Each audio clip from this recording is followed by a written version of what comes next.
Fábia, qual a importância das abelhas para o ser humano? Olha, as abelhas, elas são os principais responsáveis pela manutenção da biodiversidade, né? Então, assim, elas são responsáveis por 30 a 90% da polinização das plantas nativas, dependendo do bioma, né?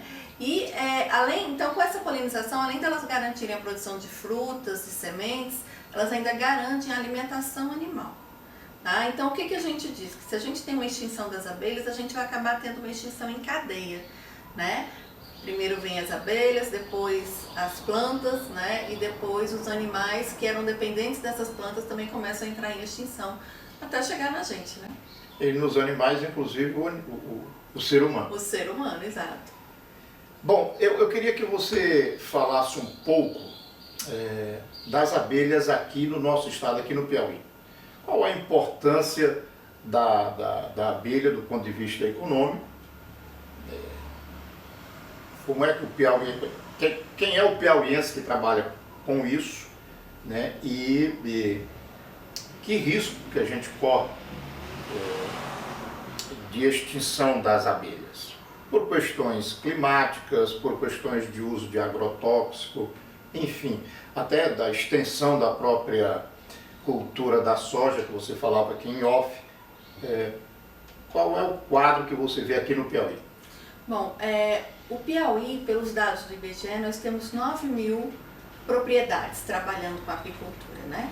Vamos estipular que sejam 9.000 apicultores mesmo, né? E cada família, né, em média, tem 5 pessoas, né? Isso já é estatística. No Brasil, cada família tem 5 pessoas. Então, você tem aí 45.000 pessoas dependendo da apicultura no Piauí. Certo. Né? Então, nós somos um dos maiores produtores de mel do Brasil, 80% da nossa produção é exportada, são produtores vindos da agricultura familiar, né? Que não tiveram muito acesso à educação, né? Não tiveram oportunidades de escolaridade, então são pessoas muito simples, né? Que aprenderam realmente essa atividade e vão passando para os seus filhos, né? Como tradição. E aí é uma atividade que vem salvando essas famílias, porque assim, no período seco... Você dizer que são pessoas simples e tal, mas que fazem um trabalho de qualidade, né? O mel piauiense é um mel de qualidade. Exato. Nós temos esses apicultores, muitos são certificados com certificação orgânica, né, do IBD, que é uma das certificadoras reconhecidas internacionalmente, justamente por ser muito rigorosa, muito exigente, né? Então eles têm essa certificação, tem a certificação Fair Trade, que é a do comércio justo e solidário, que eles conseguem vender o produto deles um pouco mais caro, justamente por terem origem na agricultura familiar, por serem pessoas mais carentes, né? Então o mercado paga mais como uma bonificação para eles, né? Por eles não terem tido as mesmas oportunidades. E essa bonificação, parte delas é usada na comunidade, obrigatoriamente. Parte dessa bonificação tem que ser usada para promover a comunidade.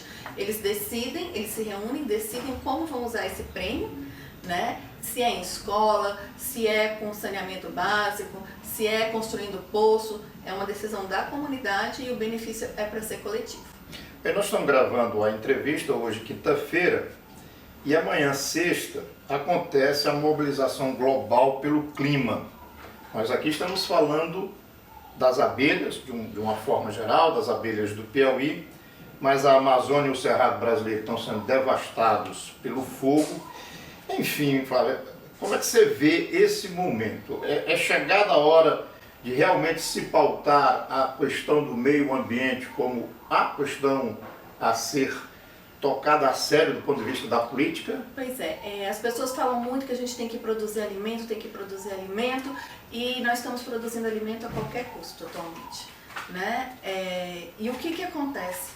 Eu entendo que a gente tem que produzir alimento, mas se a gente não mantiver o meio ambiente, não vai adiantar nada produzir alimento, né? Por quê? Porque o próprio homem vai sucumbir, né? Então nós temos que chegar no meio termo, produzir alimento, preservando o meio ambiente. Isso é fundamental. E quando a gente fala em abelha, a gente pensa sempre naquela que produz mel. mas nós temos de 20 mil a 30 mil espécies de abelhas no mundo. Só no Brasil tem cerca de 2 mil, muitas são solitárias, né? E fazem ninhos no solo. Então, um fogo desse que a gente vê por aí, né, tudo sendo queimado, ele faz uma devastação muito grande nas abelhas. E esse fogo, a imprensa nacional noticia muito, é na Amazônia e no Cerrado, conforme eu falava. Mas o Piauí também está passando por momentos de intensas queimadas. O INPE até considera o segundo estado do Nordeste com mais queimadas. Como é que você vê isso? E eu acredito que vai piorar um pouco, né? Porque nós estamos no mais ainda. Porque nós estamos na verdade no começo do nosso BR-Obró, né? Uhum. Nós ainda temos aí outubro e novembro e dezembro inteiros, né? Se a gente lembrar alguns anos atrás, acho que uns 3 anos atrás mais ou menos, nós tivemos sérios problemas no Piauí, né? Acho que todo mundo conhecia alguém em que o fogo chegou ali no quintal da casa, né? E eu não sei não se a gente não vai chegar nesse ponto esse ano também, porque está muito seco, muito quente. Nessa condição que a gente tem, qualquer coisa, não precisa nem mesmo ser uma pessoa botar fogo.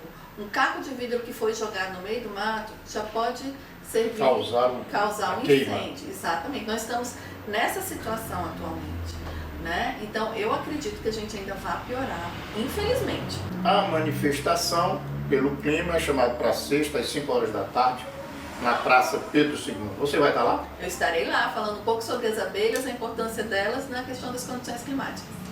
E você acha que o Teresinense deve comparecer a esse evento? Eu acho que deve, eu acho que é uma questão de responsabilidade mesmo, de cidadania. A gente tem que preservar o meio ambiente, não temos outra solução. Obrigado pela entrevista. Eu que agradeço.